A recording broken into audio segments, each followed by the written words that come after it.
This is Women's Leadership Success, episode number 138. Are you ready to discover the key to unlocking leadership success? This powerful interview delves into the art of mastering executive influence.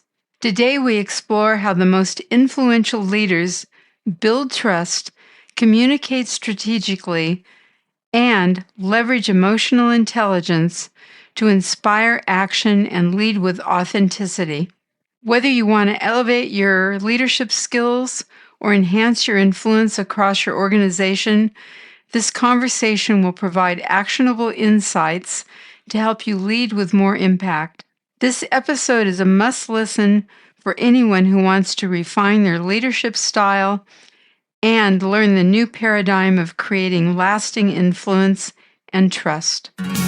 Welcome to Women's Leadership Podcast, showing you how to influence people, improve your performance, and advance your career. Brought to you by women's leadership and career expert Sabrina Braham and womensleadershipsuccess.com. Here's your chance to meet women trendsetters leading the way to success, accomplishment, and balance in business and life.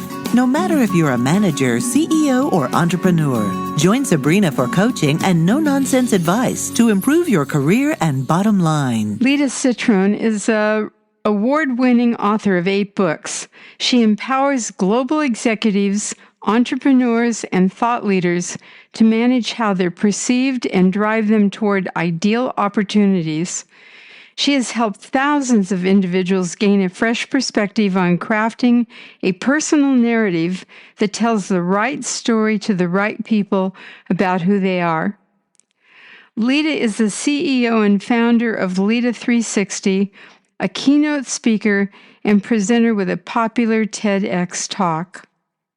Today we'll be talking to Lida about her new book, The New Rules of Influence: How to Authentically Build Trust, Drive Change, and Make an Impact. This is Women's Leadership Success, and today I'm very, very excited to be talking to Lida Citroën, who is a top expert on branding and influence and has just written a great book called The New Rules of Influence.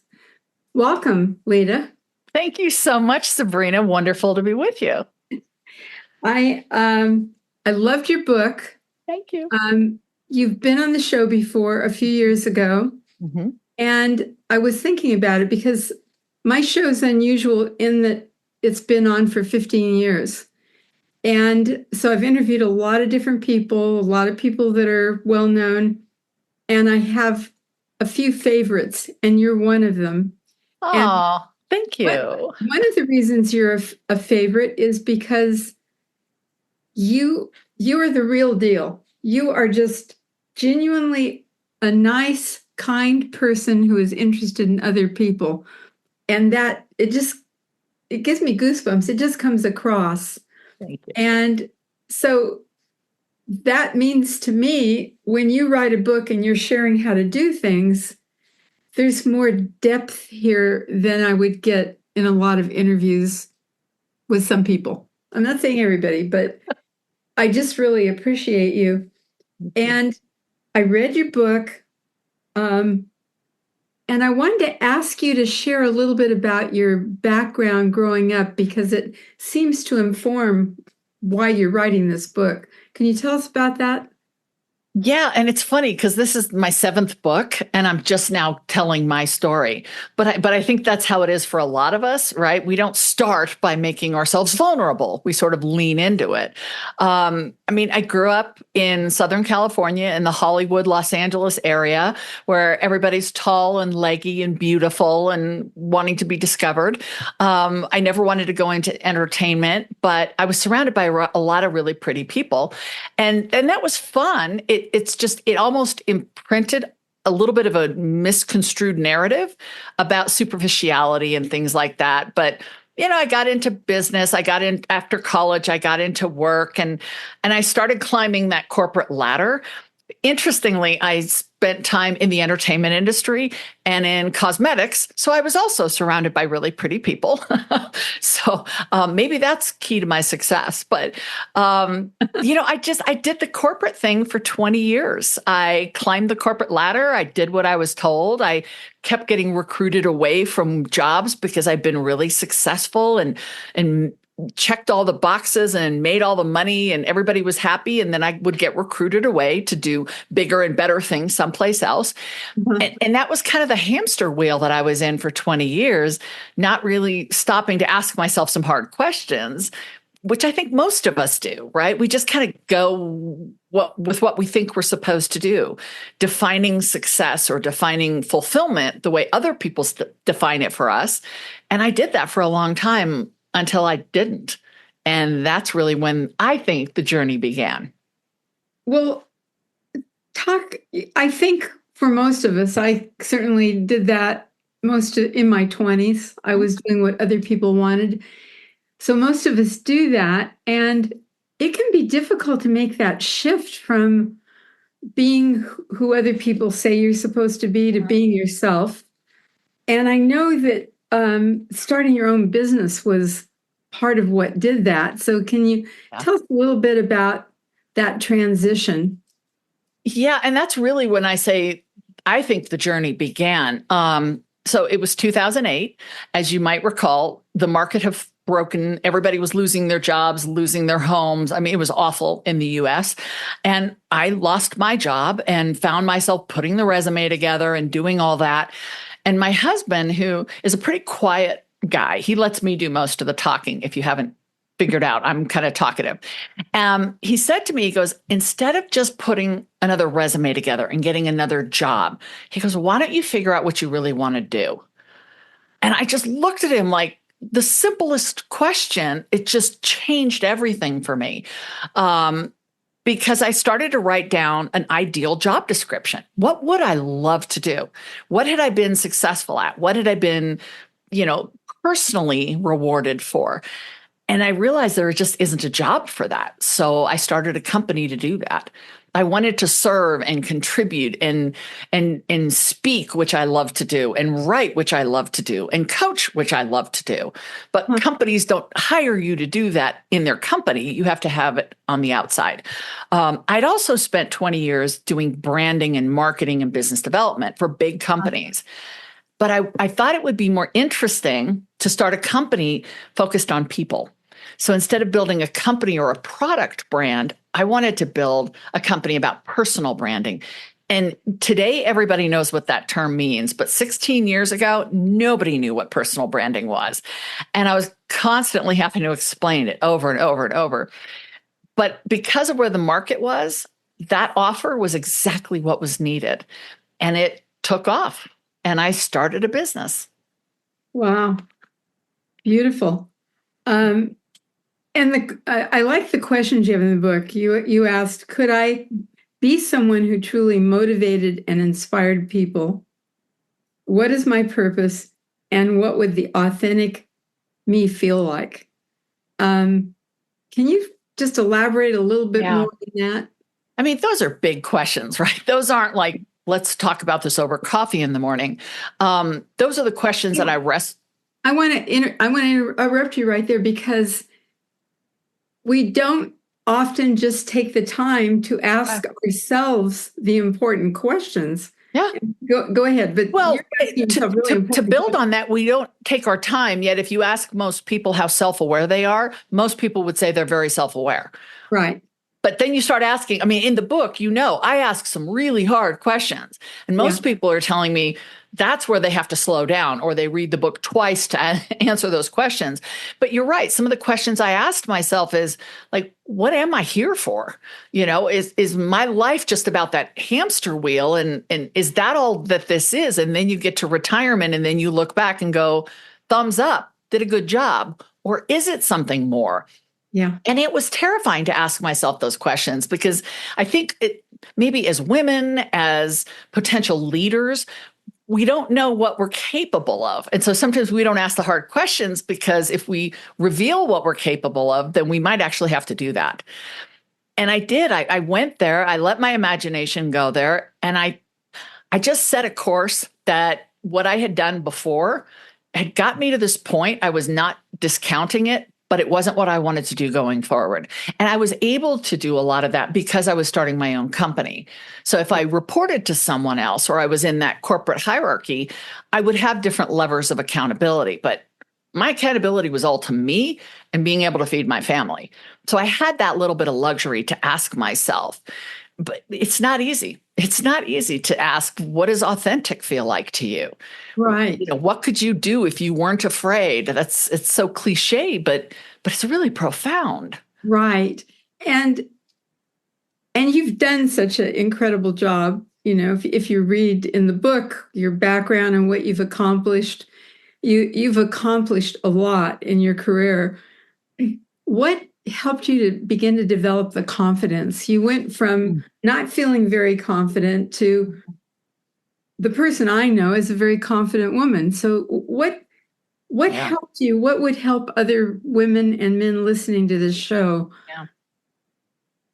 One of the things I talk about in the book is that I'm very tall, right? So I kind of open the book with the fact that I'm 6'1". And again, growing up in Southern California, if you're tall like that, you're supposed to be a supermodel or an actress, and I wasn't either. So I had height on my side, meaning that I could walk into a room and get noticed. It was unusual. Today, I see so many tall girls and women, and I just fabulous. But in the 90s, 80s and 90s, it wasn't that common. And so I had the advantage of getting the attention. I just didn't know what to do with it. I didn't know how to leverage it or build on it. And I don't know that, Sabrina, that there's a day I can say that's when I really found my confidence. But I think it was a process of recognizing where I started and ended and other people's expectations of me started and ended. You know, I talk a lot in the book about the norms and the tapes and the narratives that we grow up with, right?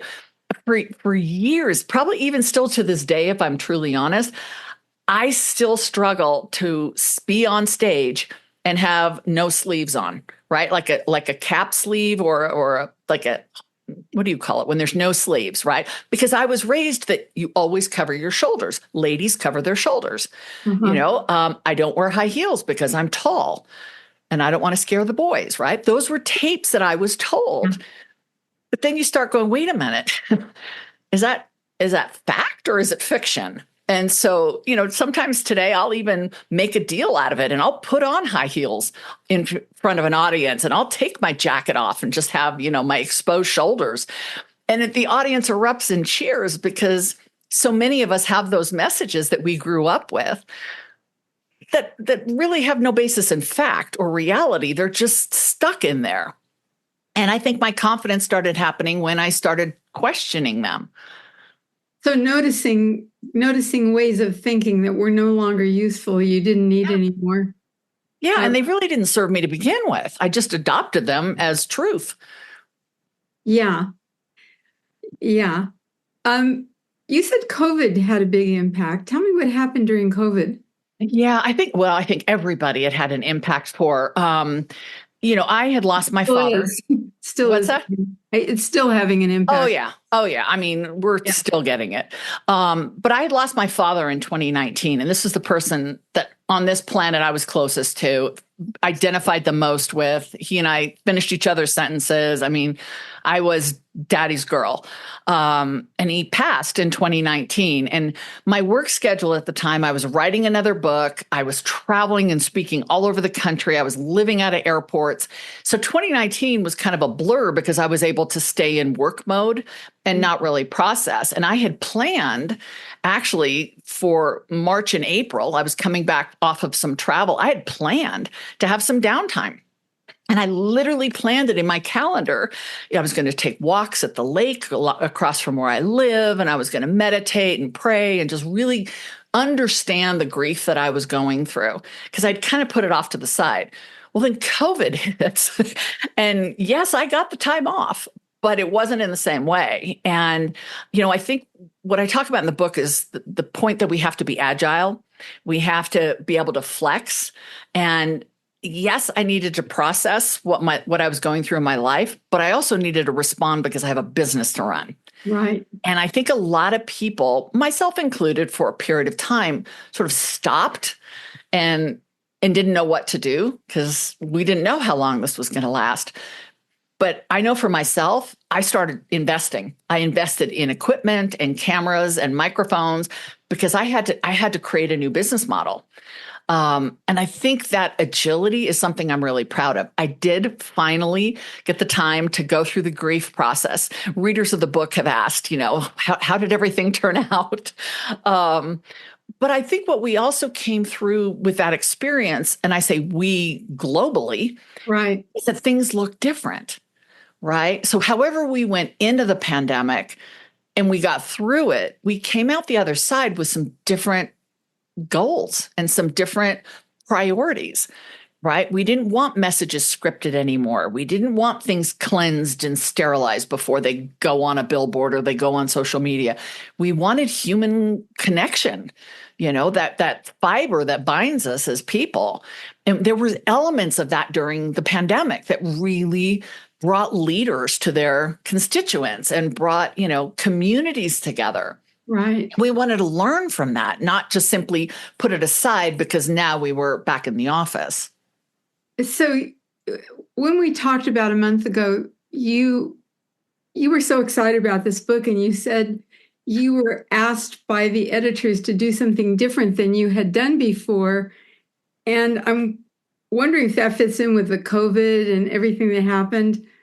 Maybe. I mean, the premise was I've written a lot of books and Right. a lot of articles, and most of them have been business books, right? How to do something, how to build your brand, how to repair your reputation, how to exit the military. But this publisher in particular, Barrett Kohler, said, don't write a book you think you have to write. Write a book that comes from your heart that you think the world needs now. And that was advice that changed everything. And yes, I think COVID had a lot to do with it because my perspective had shifted. My priorities had changed. I don't want to be on a plane as much. It was hard. It was really hard. And then it got worse when everybody was, trying to navigate separating in seats and all that. And I started prioritizing different. And so did my clients.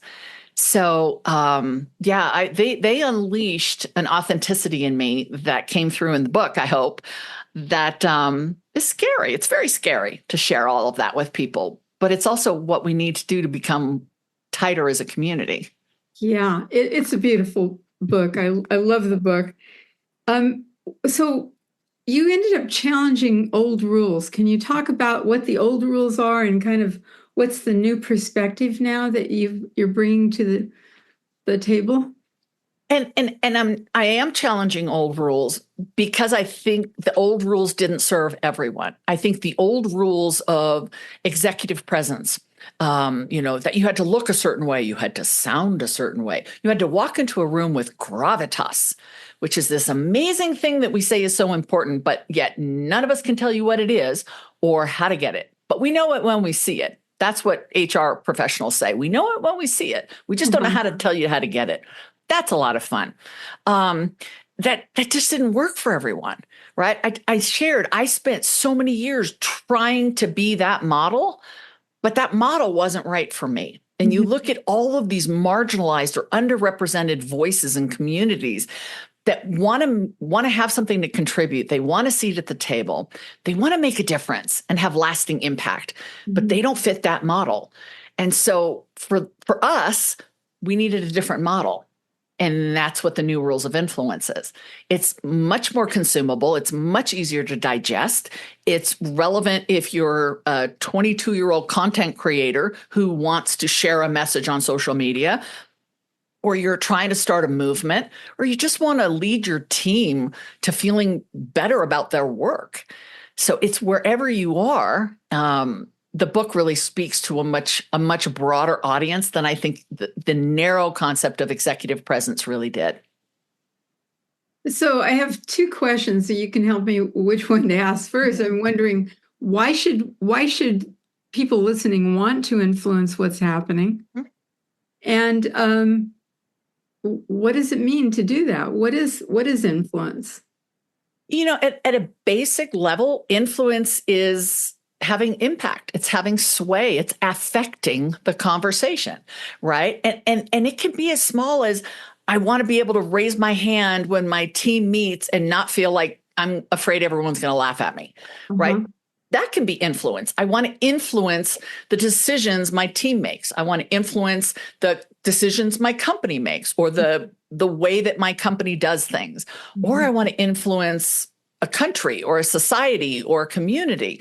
It can be small, it can be grand, but influence is our commitment to the people we serve, that we are going to unapologetically take a vision and go forward with it. So it has all different layers within that. Some people want to be influencers online and to have a lot of clout and influence so that when they endorse something or they promote something, others follow. That's a form of influence. But it can be the stay-at-home mom who, wants to know that when she's negotiating with her family that she's taken seriously, or, the dad who just wants to know that he can have a better role in his child's life. Influence is all of that. In a practical sense, at work, it has more to do with being taken seriously and knowing that your voice matters and it's time to speak up. So what are some beginning ways to do that? How do you begin to practice having more influence? Sure. And as you know, in the book, we chunk the process down into 4 sections, right? Why do you want to have influence? Who do you want to influence? How and where will you influence? And the first is always going to start with why, right? Why do you want to have influence? Maybe you've got an idea that you'd like to bring to your boss and see if they'll put some resources behind it and let you develop it, right? Or maybe you see something that isn't right in your company or community and you want to bring it to someone's attention. Maybe you just want to influence a conversation. But why? Why do you want to do that? What is inside of you that speaks to your purpose, that is anchored in your desire to influence? And the why is the hardest, I would say probably the hardest part of the book. People who've told me that they really had to chew on some of the questions in there, going back to what we talked about with self-awareness, right? We think we know these things, but you have to be unapologetically bold about these things. You can't waver. The examples of clients that I share in the book who have had that clarity of why, that clarity of purpose, there is no negotiating that for them. I mean, that you cannot move them off of that. They are so committed to helping, serving, advocating, being what they need to be to accomplish something, that it'd be like you could cut their head off just as easily. It's not separable. That's the kind of commitment we need to have to this idea. And then the rules that unpack in that are courage, right? Which that's a big one. Being real and being credible. Because before we can have influence, before someone else will follow us, which is not the same thing as giving direction or giving instruction. We're talking about influence. People will follow, is we have to be credible. We have to articulate our values and walk the talk. It's the only way it works. That the whole concept of taking what you want to, how you want to influence, and make sure it's in alignment with your values. How powerful that is, and how much more authentic you are when you can see this is not just a thing you're trying to do, but it actually connects up with who you are, what's important to you, what your purpose in life is. Yeah. I mean, if somebody were to say, I could have influence, but I couldn't serve, I couldn't give back, that doesn't work. I mean, I can't imagine a world where that works, where I'm happy, where the money matters, where the difference is made. It's like unfathomable to me. And that's the kind of clarity we need around the way we want to influence. And it's not an easy path to get there. But once you do, like you said, it's just so obvious. It's like once you find it, you go, well, duh, there it was. How come I didn't see it? It's right there. Yeah. And the questions that you have in the book are so important. We're going to, I knew we would need 2 different shows because what you have to say is so important. So we're going to end pretty soon, and we'll have a part two. Yep. So what would you like to, a piece of advice or something to help people feel excited about their lives? What would you like to share right now? I would share to anyone listening that you're hearing this message right now for a very specific purpose. You're hearing it because you're supposed to. And that purpose is you're supposed to start showing up, standing up, listening up, doing all the things that maybe in the past you were able to stuff down or ignore because they're hard or they're uncomfortable. But you're hearing this message because the time is now. Everyone's voice matters. We have to hear from everyone. Oh, I love it. Beautiful. Thank you so much for being with us today. Thank you for tuning in. Before you go, I have a powerful gift for you just for being a listener. It's my new Leadership and Career Advancement Scorecard, a quick, confidential, 3-minute self-assessment. Discover your leadership strengths and weaknesses instantly and get tailored suggestions on the 5 essential leadership areas of top leaders. This quiz will give you a clear idea of your leadership potential and areas for growth. Are you ready to find out how you rank compared to top leaders? Take my quick and easy quiz today. To get started, go to www.women's-leadership-scorecard or click the link in the show notes. Thank you for joining your host, Sabrina Braham, on another Women's Leadership Podcast. If you have questions or comments, you can email her at sabrina@sabrinabraham.com. Since 1989, Sabrina and her team have helped hundreds of women managers, business leaders, and entrepreneurs with valuable trainings, articles, books, and executive coaching. For additional tips, interviews, and free access to Great Leaders Today mini course, visit www.womensleadershipsuccess.com.